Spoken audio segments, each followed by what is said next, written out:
बंधूंनो नमस्कार. पाकिस्तानमध्ये PPP नावाची एक पार्टी आहे, म्हणजे पाकिस्तान पीपल्स पार्टी. एकेकाळी या पार्टीला परमनंट प्रेग्नंट पार्टी सुद्धा म्हटलं जायचं बरं का.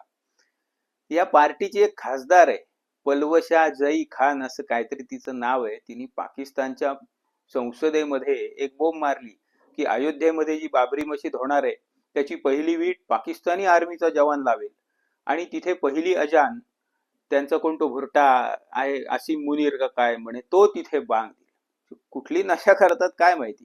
आणि गंमत म्हणजे ही जी खासदार आहे पलवशा का काय जई खान, हिचा इतिहास काय, तर ही आसिफ अली झरदारीची लेडी स्पाय. ISIच्या प्रमुखाला हॅनी ट्रॅप मध्ये हिने अडकवलं होतं आणि त्याच्या बरोबरच्या नाजायज संबंधातून ती प्रेग्नंट राहिली होती म्हणून जबरदस्तीने त्याला तिच्याशी लग्न करावं लागलं होतं. हे यांचे धंदे. आणि हे गोष्टी करतात अयोध्येमध्ये पाकिस्तान आर्मी. काय म्हणजे अवघड आहे.